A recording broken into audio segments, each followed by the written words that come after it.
సంపూర్ణంగా సహకరించిన పొన్నం ప్రభాకర్ గారు ఈ వేదిక మీద ఉన్నారు. మిత్రులారా, ప్రభుత్వ ఉద్యోగమన్నా ప్రభుత్వ పాఠశాలలో ఈనాడు విద్యార్థులు చదువుకుంటున్నారంటే ఇది ఒక అవకాశమో లేకపోతే ఇది ఒక ఉద్యోగం కోసం చేస్తున్న ప్రయత్నం కాదు. ఇది ఒక గొప్ప భావోద్వేగం. ఈ భావోద్వేగము తెలంగాణ 4 కోట్ల ప్రజలతో ముడివేసుకున్న బంధం.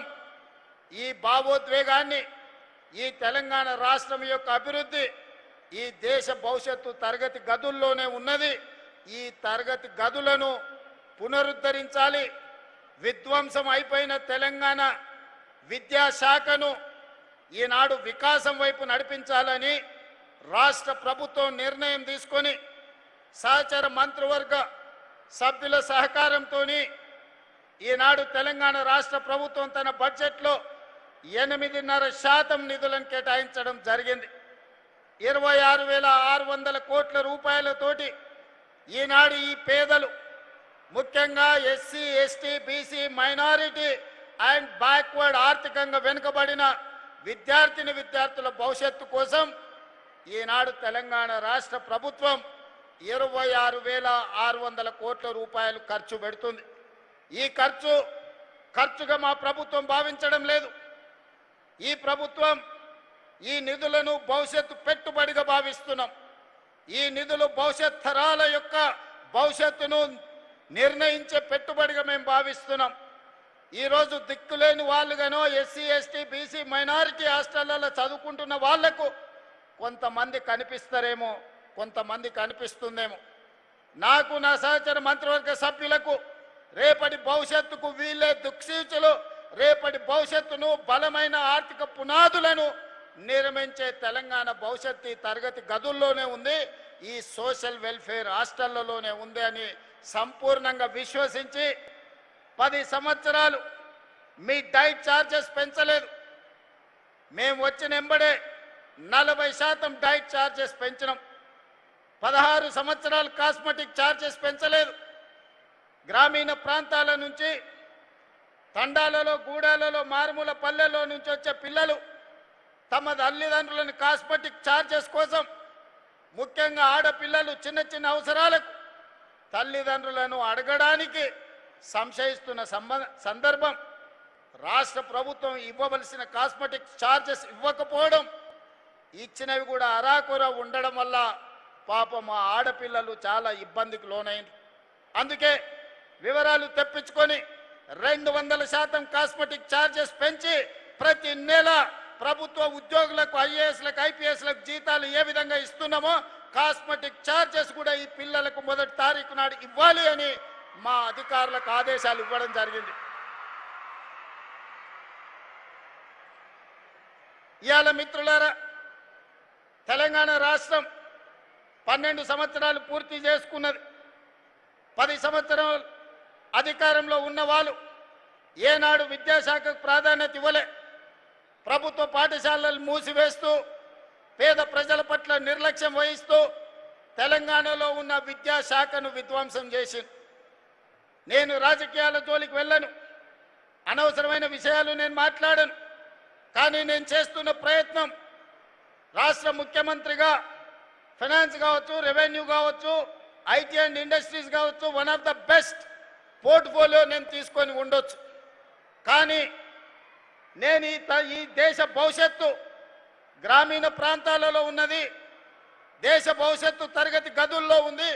అందుకే విద్యాశాఖను నా దగ్గర పెట్టుకోవాలి, విద్యా ప్రక్షాళన చెయ్యాలి, ప్రతి పేదవాడి గుండె తట్టాలి, వాళ్లకు విద్యను అందించాలి అన్న లక్ష్యంతో విద్యాశాఖను నా దగ్గర పెట్టుకొని నిరంతరం పర్యవేక్షిస్తూ ఒక ప్రణాళికబద్ధంగా ముందుకు వెళ్ళే ప్రయత్నం చేస్తున్నాం. కొంతమంది గిట్టని వాళ్ళు విద్యాశాఖకు మంత్రే లేడంటారు.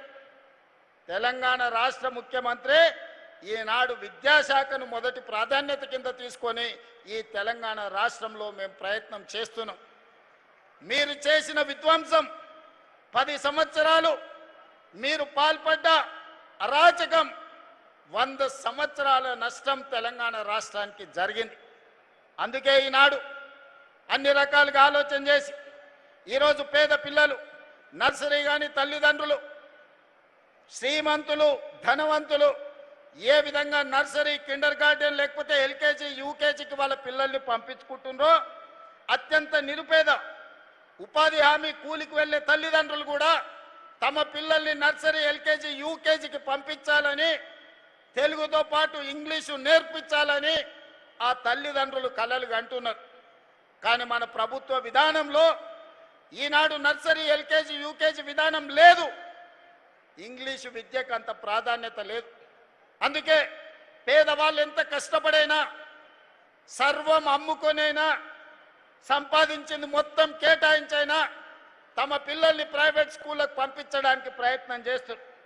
వాళ్ళ ఆలోచన ఒక్కటే, మేము కూలీ నాలి చేసి బతికినాం, ఒక పూట తిన్నా తినకపోయినా ఉపవాసం వండుకొని మా పిల్లల్ని చదివించుకున్నాం. వాడు పెద్దయి ఒక డాక్టర్, ఒక లాయర్, ఒక ఇంజనీరు, ఒక ఐఏఎస్ ఐపీఎస్ అయితే మా భవిష్యత్తులు మారుతాయి, మా కళ్ళ ముందే మా పిల్లలు ప్రయోజకులు అవుతారు, డాక్టర్లు లాయర్లు రాణించి పీజీలు పిహెచ్డీలు చేసి తెలంగాణ పునర్నిర్మాణంలో భాగస్వాములు కావాలని వాళ్ళు కలలు కంటున్నారు. మరి అలా తల్లిదండ్రులు కలలు కంటున్నప్పుడు వాళ్ళ కలల్ని సాకారం చేయడానికి ఈ రాష్ట్ర ప్రభుత్వం ప్రయత్నం చేయాల్సిన అవసరం ఉందా లేదా ఒకసారి ఆలోచన చేయండి.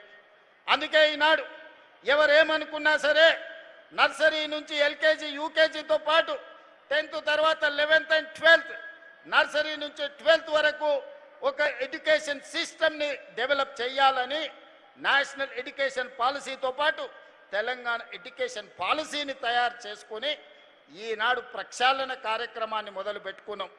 మొదటిసారి ఈసారి నర్సరీ నుంచి మనము అడ్మిషన్లు ఇచ్చినాం. ఆ రూట్లో ఒక తెలంగాణ మోడల్ స్కూల్గా విద్యా కమిషన్ అపాయింట్ చేసి ఒక సీనియర్ ఐఏఎస్ రిటైర్డ్ ఆఫీసర్ని విద్యా కమిషన్ చైర్మన్ చేసినాం. వాళ్ళు ఇచ్చిన సూచనలతోని ఆ రూట్లలో మనము నర్సరీ నుంచి 12th వరకు స్కూల్ ప్రారంభిస్తే ఇక్కడున్న చాలా మందికి వేదిక మీద ఉన్న ఇండస్ట్రియలిస్టులకు కూడా తెలవాలి. ఒకప్పుడు ప్రభుత్వ పాఠశాలలో చేరాలి అంటే విద్యార్థులు వచ్చేవాళ్ళు కాదు. ఆ రూట్లలో 1814 మంది పిల్లలకు అడ్మిషన్లు ఇచ్చిన తర్వాత ఇంకా 1500 అప్లికేషన్స్ ఎక్స్ట్రా వచ్చినాయి. వాళ్ళు బయట నో అడ్మిషన్ అని బోర్డు పెట్టినరు. ఇది మా నిబద్ధతకు, మా పాఠశాల ఉపాధ్యాయుల యొక్క పనితనానికి గుర్తింపు. ప్రభుత్వ పాఠశాలల్లో నో అడ్మిషన్ అని పెట్టే రోజు వస్తుంది అని ఎవరు కలలో కూడా ఊహించకపోవచ్చు. కానీ అసాధ్యాన్ని సుసాధ్యం మా ఉపాధ్యాయులు చేసిండ్రు. ఈరోజు ఇబ్రహీంపట్నం ప్రాంతంలో ఆ రూట్ల స్కూల్ ఎవరైనా వెళ్ళి చూడొచ్చు. నేనే స్వయంగా వెళ్ళి ఆ విద్యార్థులతో బ్రేక్ఫాస్ట్ చేయడమే కాకుండా అందరిని వాళ్ళని కలిసి వచ్చిన. ఇవాళ ప్రతి తెలంగాణ నియోజకవర్గానికి ఒక తెలంగాణ పబ్లిక్ స్కూల్ అందించినాం. ఇదే కాదు, ఈనాటి ప్రభుత్వం